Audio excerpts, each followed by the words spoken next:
want to talk a little bit about Alibaba and the model itself. For many in the West, if you will, they don't necessarily understand it. And to the extent that unfortunately, the extent that I could try to compare it to Amazon, which I know you think is an unfair comparison, one of the things that's so fascinating to me is that Amazon and Jeff Bezos have pursued what might be described as a very asset-heavy business model. They're buying airplanes. They want to own the entire supply chain from beginning to end. And Alibaba has effectively an asset-light business. It is very much, in terms of the retail piece of this, the opposite. You don't want to own the warehouses. You don't want to own the logistics companies. How do you think about that? Is Jeff Bezos right, or are you right? And is there going to be a meeting in the middle? I hope both are right. And because the world can never have one model. If the world has only one correct model, the world is too boring. Right? We need to have all kinds of models. And the people who do the model should believe in the model. And I believe what I do. Right? The difference between Amazon and us. Amazon is more like an empire. Everything they should control themselves, buy and sell. And our philosophy is that we want to be an ecosystem. Our philosophy is to empower others to sell, empower others to service, empower making sure the other people are more powerful than us. Making sure with our technology, our innovation, our partners, our 10 million small business sellers, they can compete with Microsoft, IBM. Our philosophy is that we think using internet technology, we can make every company become Amazon. Remember one thing.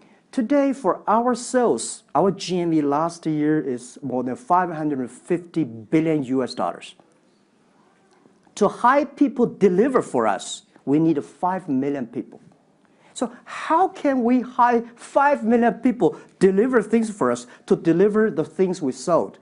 The only way we do is empower the service company, logistics companies, making sure they are efficient, making sure that they make the money, and making sure that they can hire more people. But without owning the whole chain, can you do it as effectively? The idea that you're watching Amazon being able to deliver things now within hours, literally.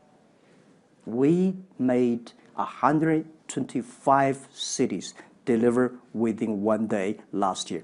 Imagine, 10 years ago, deliver one thing from Beijing to Hangzhou takes about 8 days. Now you can deliver things from Beijing to Inner Mongolia, some city, within 12 hours. It's improving.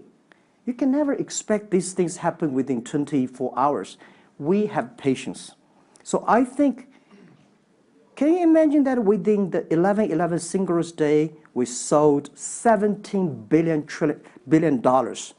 And by delivering more than 600 million packages within 3 days. This is happening. And this is what we feel proud of. It's not how much money we make. It's not how powerful we are. We think because of the technology, we can make the technology very inclusive, that every small companies can use it. This is my dream. Because I started my first business in 1992 in China as a small business. In order to borrow money, 5,000 US dollars from a bank, took me 3 months to acquire, still failed. So difficult to be a small business. Today, with the technology, we can empower them. This is something I want to do. Still watching? Perfect. Click here to watch another great video from CNBC International. Oh, and don't forget to subscribe. Thanks for watching.